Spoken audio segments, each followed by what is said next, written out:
Bon, après Premiere Composer, il est important de vous présenter d'autres petits plugins. Il y a deux géants des plugins qui sont de base faits pour le cinéma mais qui peuvent être utilisés dans YouTube. Red Giant et Boris FX. Là, on va voir Boris FX. Le pack qui nous intéressera le plus, c'est Saphir. Ça coûte un peu cher. Vous faites comme vous voulez pour l'obtenir, mais il faut l'obtenir. Il y a pas mal de choses. En vrai, globalement, tous leurs outils sont utiles. Vraiment. Mais moi, je vais vous parler de Saphir, d'abord, principalement, et de Mocha Pro. Mocha Pro, qu'est-ce que c'est? C'est un plugin de tracking. Mais par contre, ça va vous permettre de faire du tracking sur Premiere Pro et sur After Effects de façon ultra précise et ultra pro, tout en étant simple dès qu'on l'a compris. Ensuite, sur Red Giant, on a aussi pas mal de choses. Ils sont un peu plus dans la colorimétrie aussi avec Magic Bullet, qui est super intéressant. Mais ce sera surtout le plugin Universe qui va nous intéresser. Je vais vous mettre la vidéo ici, mais ça va nous permettre d'avoir plein d'effets ultra sympas. Pareil, encore une fois, ça peut coûter un peu cher, mais c'est aussi trouvable, donc je vous laisse trouver. Mais Saphir et Universe, déjà avoir ça avec Premiere Composer, et là déjà vous avez presque toutes les cartes en main, vous avez les presets, les raccourcis, il n'y a plus qu'à faire presque, il n'y a plus qu'à faire. Ça c'est pour les deux gros géants. Je vais vous présenter aussi 2-3 petites choses, notamment AE Script, donc After Effects Script, mais qui a aussi des scripts Premiere Pro. Il y a beaucoup d'After Effects. Globalement, tout ce qui est plugin et script et preset, il y en a beaucoup plus généralement sur After Effects. Mais dites-vous que ça existe aussi pour Premiere Pro. Il y a une catégorie Premiere Pro où il y a pas mal déjà de petits plugins très sympas. On peut retrouver les plugins de Mr. Horse, mais on peut retrouver d'autres plugins sympas. Je vous conseille vraiment de vous balader sur ce site et d'essayer de trouver quelques pépites. J'en ai une qui est vraiment pas mal, qui est une solution vraiment fiable pour faire du tracking sur Premiere Pro, qui est Auto Motion Tracker. Je ne l'ai pas encore acheté personnellement, mais pour avoir testé la version d'essai, c'est ultra utile. Peut-être pas aussi précis qu'un Mocha Pro évidemment, mais franchement ça peut déjà très bien faire le taf pour des vidéos. C'est génial. Donc je vous conseille de regarder un peu ce qui peut vous intéresser, ce qui peut être utile. Ne prenez pas tout comme ça juste parce que ça a l'air bien. Regardez quand même. Moi aussi je vais vous présenter un plugin audio qui est Eura Bundle. Vous pouvez le trouver aussi pour pas cher. Alors moi des fois, même maintenant, j'utilise quand même les effets de Premiere Pro parce que je les maîtrise un peu mieux, les effets audio, mais de temps en temps eux me sauvent la vie et c'est super important de les avoir, et je pense que bien maîtriser ça fera de vous un super mixeur son. C'est faux parce que c'est quand même tout un métier, mais vous aurez déjà une bonne base je pense. Je vais vous montrer dans le logiciel quelques effets. On va se balader un peu dans Saphir et Universe. Sur Premiere Pro ici, vis-à-vis de Saphir, on a quand même pas mal d'effets comme vous pouvez voir. Il y a le S-Glow que j'utilise beaucoup. C'est le fameux glow. Je l'utilise pour mes textes, pour pas mal d'effets. Donc le S-Glow est super important.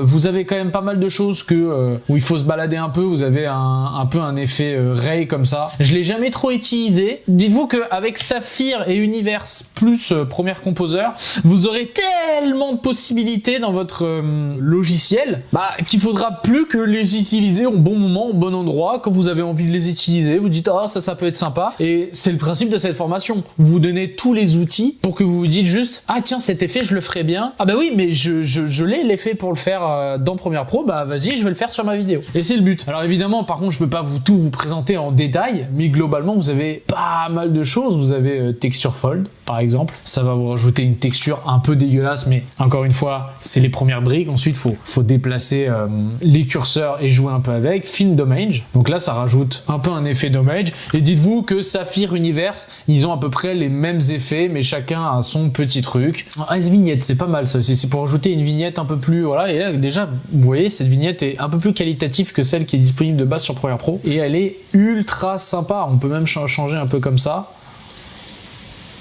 Voilà, là ça fait très cartoon ou très amour. On pourrait donner ce côté un peu amour. Flicker, voilà, pour faire clignoter la vidéo, ça peut être pas mal aussi. Sur ce pack Saphir, il y a deux effets que je vous conseille quand même de maîtriser, c'est le S-Glow et le fameux Ace Shake qui va vous faire trembler votre vidéo. Voilà, comme si elle était prise à la main. Alors là, c'est un peu violent évidemment. Faut baisser un peu les paramètres.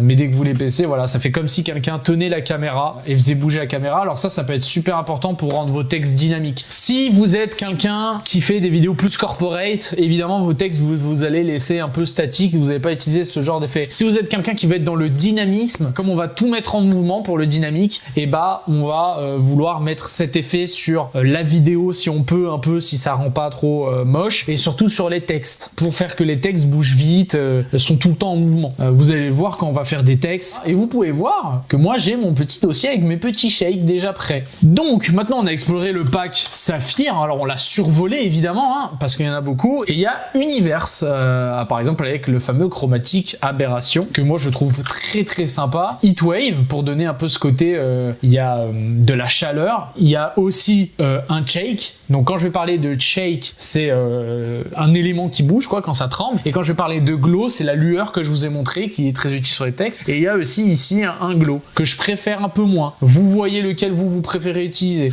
Voilà, moi il y a quoi que j'aime bien aussi ici, il y a Holo Matrix qui donne un peu cet effet, vous allez voir, d'ordinateur, de caméra de surveillance. Ici vous voyez dans options d'effet, le panel, on peut choose a preset, en gros choisir un preset, et là vous pouvez changer. Là par exemple ça peut être une night vision par exemple pour donner cet effet night vision, ça marche plus ou moins bien. Ensuite il faut modifier les paramètres comme vous voulez.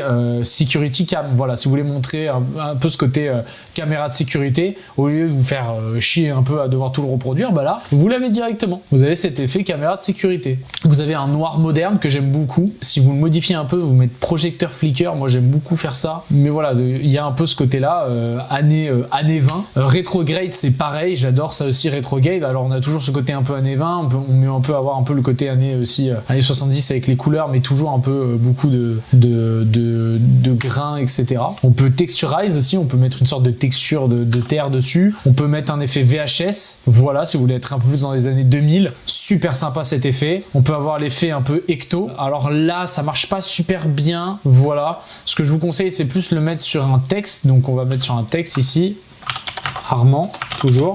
Alors ça va pas bien rendre, je pense, avec cette police d'écriture. Donc là on va le centrer avec mes raccourcis que j'ai mis, hop, ecto. Et là, ouah, si, en vrai ça rend bien. En vrai ça rend bien. Et vous avez quand même un texte plutôt stylé. Alors là vous voyez ça lag parce que c'est des effets très gourmands. C'est comme Premiere Composer, c'est des effets complexes, donc ça va être gourmand.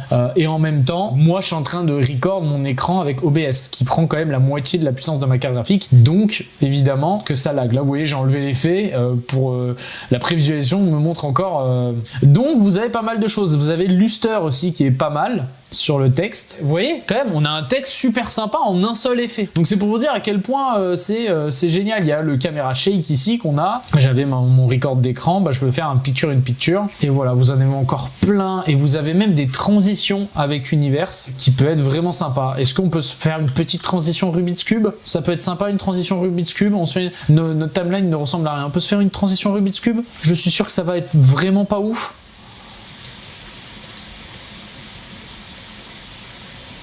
Voilà, la transition Movie Maker bien comme il faut.